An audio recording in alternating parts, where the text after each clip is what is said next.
Dati, ang inuubos ko dati, mga 7 ka rice. Dito lang yan sa Mang Inasal. Pero ngayon, dahil pangit na yung ano nila.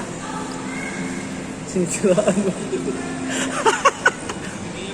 Mang Inasal. Walang sili, tinan mo. Walang sili, puro oil, puro mantika, bakit di? Nagtitipid. Yan si Boss Jake. Oh, yeah.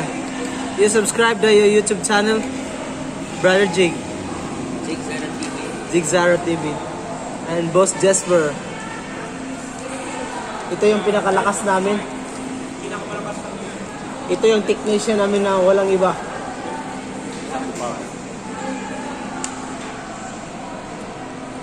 Amen. Mang Inasal. Number 3. Wala.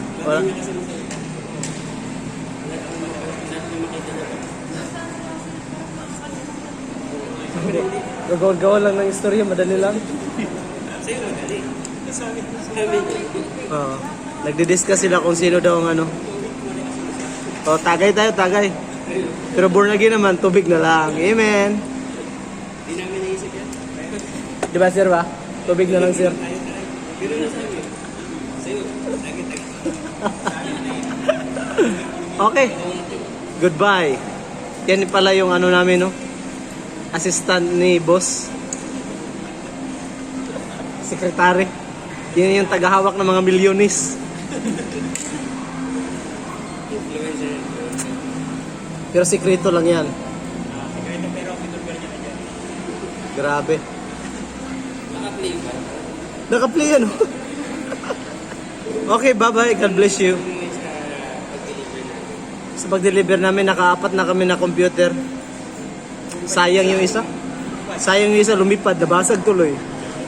Yun ang may kasalanan. Ang bilis yung katakbo. Lumipad to. Basag. Galit natin si Jake. Akala namin galit kanina. Bilis yung patakbo. Parang expressway lang. Jake kasi yung kasi kaya. Yung gamit namin kasi yung truck. Tapos kami yung nakasakay doon ni Boss Larry. Yung technician na yan. Pero pasalamat kami ni Lord dahil siya yung taga-ayos. Siya yung taga-sira. Di yung mga CPU, call and text lang kay Sir Larry. May YouTube din yan sa YouTube channel. Ay, yung YouTube channel. Benji Paras. Basketball player yan eh. Okay, goodbye. God bless you mga kaibigan. Only here sa Mang Inasal, bebe.